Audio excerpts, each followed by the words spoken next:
La Dacia Sandero, modèle emblématique du constructeur roumain, est connue pour son excellent rapport qualité-prix. Depuis son lancement, elle a conquis un large public grâce à sa simplicité, sa robustesse et son accessibilité.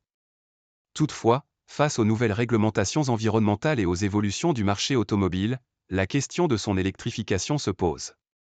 Alors que Dacia a déjà introduit des motorisations hybrides sur d'autres modèles, la Sandero pourrait-elle suivre cette tendance? Cet article explore les perspectives d'une Sandero hybride et les enjeux liés à cette transition.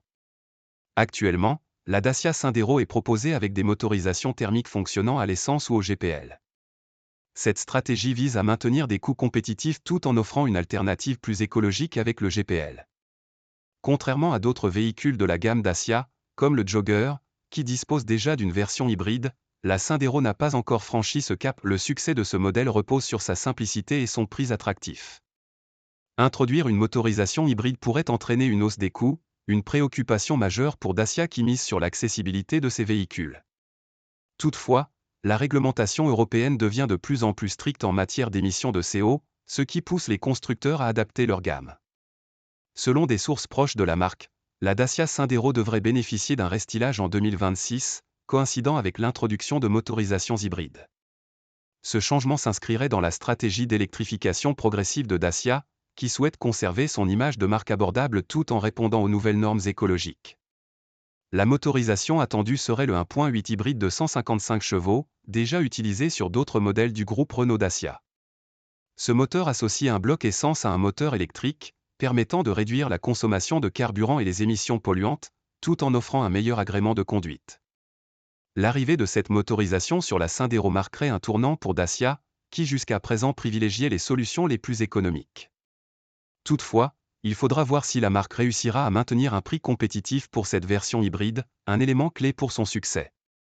Si l'introduction d'une Sandero hybride semble inévitable à moyen terme, plusieurs défis restent à relever. Le coût, l'ajout d'une technologie hybride entraîne une hausse du prix final. Dacia devra trouver un équilibre entre rentabilité et accessibilité.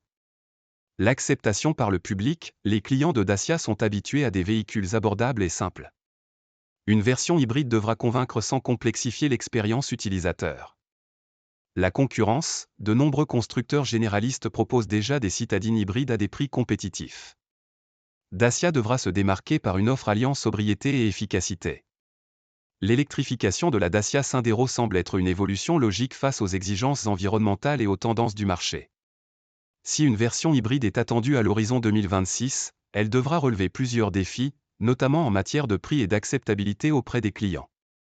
Dacia a toujours su proposer des solutions pragmatiques et abordables.